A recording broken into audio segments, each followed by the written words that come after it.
Anne is a respected lawyer, a devoted wife, and a loving mother raising twin daughters. On her way to the office, she meets with a young client whose life has been turned upside down by a terrible incident. What began as an ordinary evening ended with a stranger forcing himself on the girl against her will. Determined to help, Anne prepares to represent her in court. She encourages the young woman to speak honestly and testify so the man responsible can be sent to prison. Later that evening, the client comes to Anne's house, admitting that she is frightened of appearing in court. Anne comforts her, gives her confidence, and assures her that everything will work out. Despite their efforts, the man accused in the case is released after the hearing.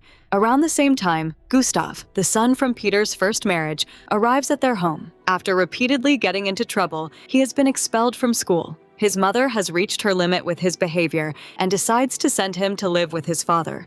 Gustav is left with two choices: stay in Denmark with Peter's new family or attend a boarding school. Anne believes he deserves another chance and convinces everyone that he should remain with them because he has not done anything beyond redemption and deserves a happy life. Excited to meet their older brother, the twin girls proudly give him drawings they made themselves. Later, after returning from the store, Anne notices the pictures tossed aside and realizes Gustav discarded the gift without appreciating the effort. She quietly picks them up and places them in her bag. A few days later, Anne and her daughters come home from a walk and overhear Peter arguing with Gustav. The teenager insists that he wants to live on his own, but Peter reminds him that he is still underage and needs his parents. Anne supports her husband while also asking him to show a little more understanding toward his son. The following morning, Anne returns from work to find their home has been broken into. She informs Peter, contacts the police, and begins listing everything that has been taken. That evening, while putting clothes into the washing machine, she discovers the girls' discarded drawings inside Gustav's jeans. The next day, Anne confronts him because she realizes the pictures had been in her handbag, which he most likely took.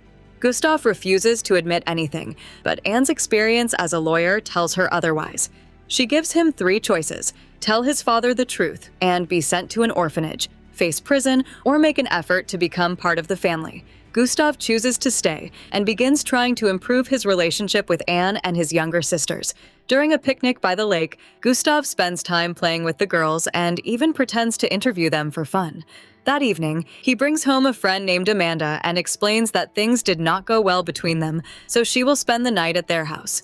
Later, while Anne is busy with her work, loud screams suddenly come from the teenager's room. Startled, she heads upstairs. Afterward, Anne is left caught up in powerful emotions.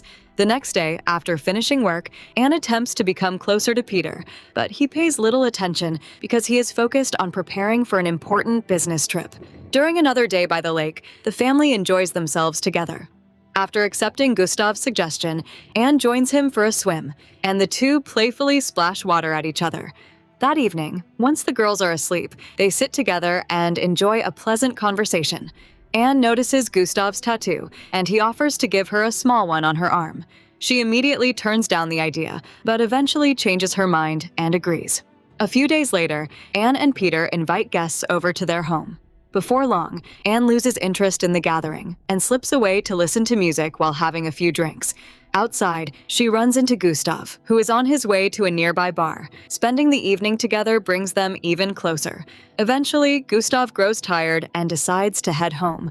Before they part, Anne kisses him on the lips. When she finally returns to the house, Peter confronts her, upset that she left him alone to entertain the guests and saying her behavior was disrespectful. The following morning, the family spends time playing hide-and-seek. By chance, Anne and Gustav end up hiding in the same spot. When his hand brushes against hers, she feels an unexpected rush of emotion. That night, unable to fall asleep, Anne quietly walks to Gustav's room, and what happens afterward cannot be shown. The next day, Anne goes shopping and buys Gustav an expensive laptop. Peter is unhappy with the purchase.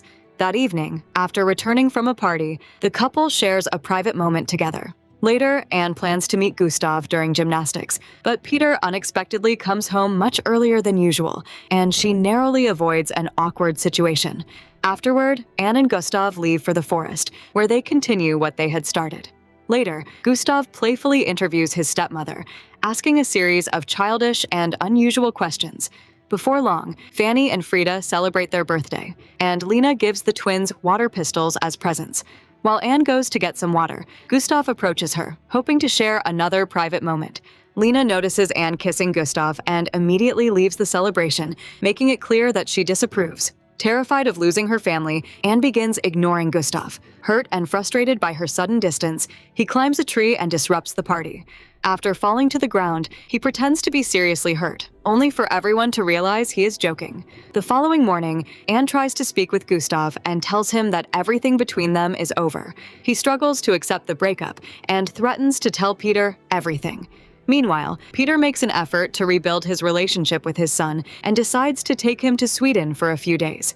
While Peter and Gustav are away, Anne attempts to repair things with her sister. When she visits Lena, she tries to explain everything that happened. Lena refuses to listen and does not believe that Anne has ended things with Gustav. Wanting nothing more to do with her sister, she tells Anne to leave at once. Anne grows increasingly anxious, fearing that Gustav will reveal everything to Peter. She desperately wants to speak with him, but never gets the chance. On her way home, she is involved in a car accident. When she finally arrives home, she finds Peter and Gustav already back. Realizing their trip has ended, Peter's behavior immediately makes her uneasy. After the children have gone to bed, Peter tells Anne not to leave because they need to have a serious conversation. Gustav tells his father how he feels. Instinctively trying to protect herself, Anne insists that everything is nothing more than a story invented by the teenager. She declares that she refuses to tolerate such accusations and is prepared to file for divorce. Anne packs her belongings and says she intends to leave for a few days. Seeing how emotional his wife has become, Peter begins believing her version of events and comforts her. After reconciling, the couple decides to send Gustav to an orphanage. The next morning, Anne secretly enters Gustav's room and listens to the recordings from his interviews. When she hears her own voice on the tape, she takes the recording so she can destroy the evidence. Soon afterward, Anne and Peter sit down to talk with Gustav. Deeply hurt by his father's lack of trust, the teenager watches as Anne continues acting completely innocent, which only makes him even angrier. He spits in her face before storming away. Not long afterward, Peter packs Gustav's belongings and takes him away. Fanny and Frida are heartbroken to see their brother leave and hope they will be able to visit him soon. Anne continues working as a lawyer and takes on a new client named Sarah. The young girl has suffered because of her own father. Determined to help, Anne successfully handles the case. Sometime later, Sarah visits Anne at home to thank her. Her father has been sent for compulsory treatment, and until he recovers, Sarah will stay with foster parents who prove to be caring and supportive. One day, on her way to work, Anne unexpectedly runs into Gustav. He demands that she tell Peter the truth, or he will report everything to the police. He reminds her that what happened between them was against the law, and says she, of all people, should understand that. Remaining calm, Anne tells him he has no proof, and says nobody would believe his accusations. She asks him to leave the past behind, but Gustav cannot let go. He is overwhelmed by the pain of knowing that his own father refused to believe him.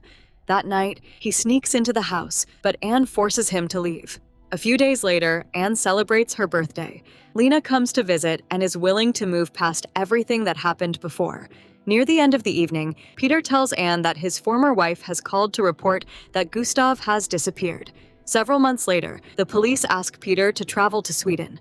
When he returns, he reveals that Gustav's body has been found in the woods near their home. It turns out he had been there for several months before hunters discovered him. Anne locks herself in the bathroom, breaks down in tears, and sees Gustav's reflection staring back at her from the mirror. Later, she tries to speak with Peter, but he refuses to listen. The following morning, the family quietly gets ready, climbs into the car, and drives to Gustav's funeral.